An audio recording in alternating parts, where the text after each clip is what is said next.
Halo teman-teman, video kali ini gua mau bahas tentang bahasa pemrograman.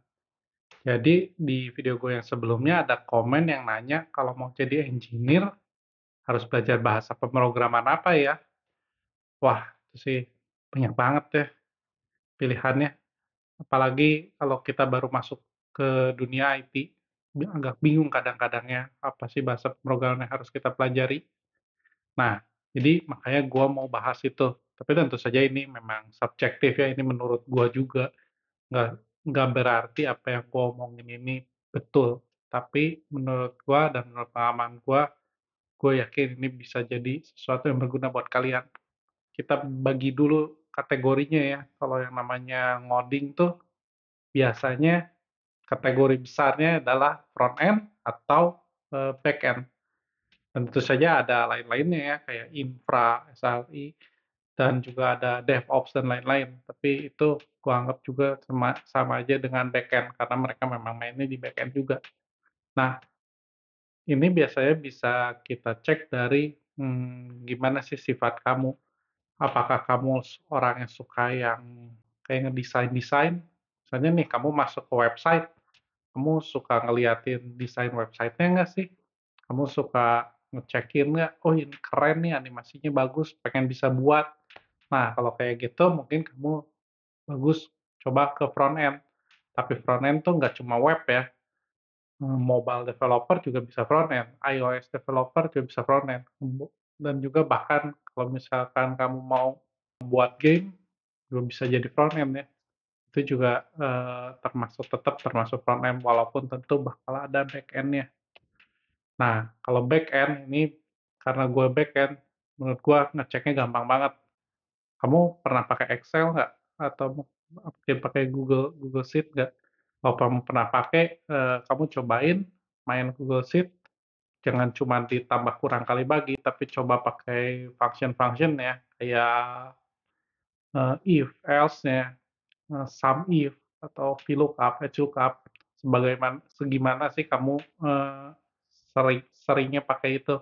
Contohnya kalau gua pakai spreadsheet banyak banget. Dat gua hampir semua data gua spreadsheet-in, gua bisa buat grafiknya, gua bisa buat dashboard dan lain-lain sebagainya. Jadi itu adalah 2 kategori besar ya, tapi seperti yang aku bilang tadi ada lain-lainnya, contohnya adalah ya kayak infrastructure ya. Nah, kalau infrastructure itu lebih kayak ke deployment, jadi kayak scripting, shell scripting, atau mungkin ya macam-macam kayak ngebuat template buat, deployment. Terraform dan lain-lain sebagainya, itu banyak banget. Gue juga jujur aja nggak terlalu mengerti karena gue memang bukan expert di bidang itu. Tapi yang menarik ini, ada di yang berikutnya untuk memutuskan di mana jalur kamu yang kamu inginkan.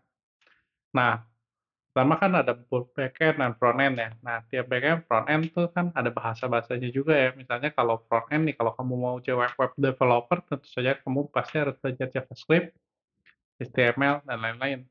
Nah, kalau kamu mau jadi iOS developer, tentu kamu juga harus belajar bahasanya. Kalau nggak salah, iOS itu pakai Swift. Tentu saja kamu harus punya hardware Apple-nya ya. Itu tentu saja cost-nya lebih mahal dibanding aplikasi lain. Tapi karena itu juga, karena memang lebih sedikit orang yang bisa, otomatis karena supply-nya sedikit, tapi demand-nya tetap cukup banyak, maka salary-nya juga cukup tinggi. Jadi yang kedua, selain dari kategori itu, yang kedua yang menurut gua harus kalian cek sebelum kalian belajar atau pilih bahasa pemrograman adalah, kamu mau di yang range salary yang normal atau mau di yang lebih niche gitu, jadi lebih unik. Jadi contohnya iOS, mungkin juga Ruby, atau mungkin bahasa pemrograman lainnya kayak Rust gitu kan. Yang lebih unik lagi dibanding kayak misalnya yang lebih mainstream kayak Python, JavaScript, itu kan mainstream banget ya, semua orang tahu itu tuh bahasa pemrograman yang paling beken sekarang. Tapi tentu saja otomatis karena supply-nya banyak, maka average salary-nya juga ya average gitu. Tapi kalau kayak iOS developer yang lebih unik, average salary-nya juga jauh lebih tinggi. dibandingkan misalnya kayak gue ya Java developer. Mungkin, mereka lebih tinggi salary-nya.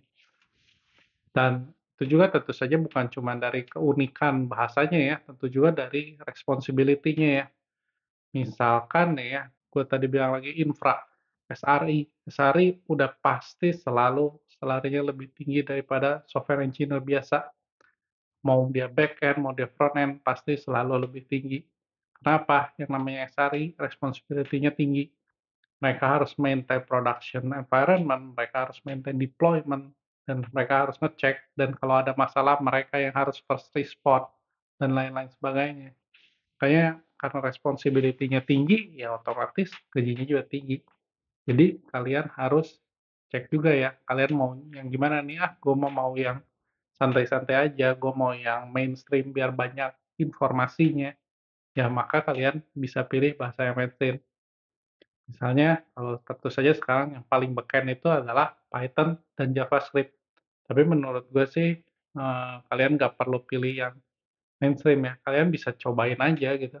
Karena ya, kalau kalian udah mulai belajar bahasa pemrograman, misalnya nih, gue belajar Java tuh dulu kan, waktu gue misalnya coba-coba kayak Python ya, memang tentu saja ada yang berbeda, tapi namanya bahasa pemrograman kalau nggak yang aneh-aneh banget kayak yang ada bahasa pemrograman memang yang aneh banget kayak white space, kayak yang brain fuck gitu, itu bener-bener nggak normal, itu mah memang buat meme doang kayaknya bahasa pemrogramannya.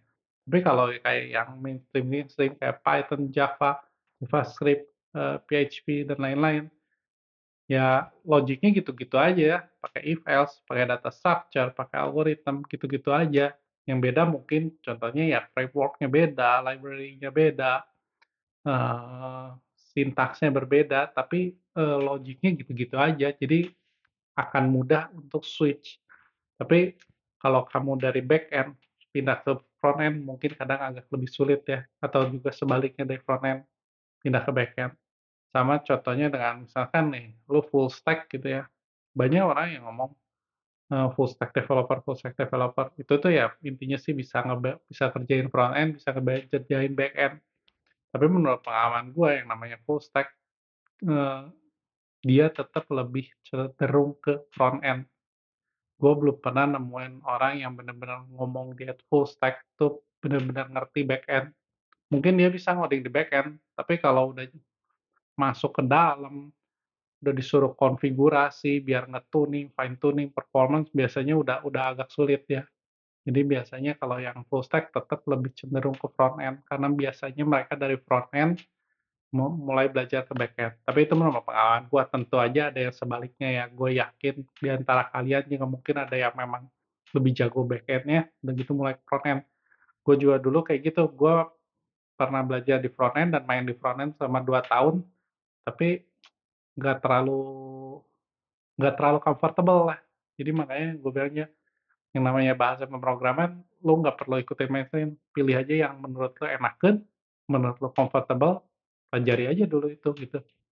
Tapi kalau lu mau, "Ah, udahlah pusing, udah pilih aja yang mainstream," ya udah pilih aja misalnya kalau sekarang ya Python atau JavaScript, lu pilih aja mau backend, mau frontend, atau mau SRI. Kalau mau SRI lu lebih ke scripting, ya tetap sih Python juga bisa, maka ya tentu saja oke-oke aja ya itu.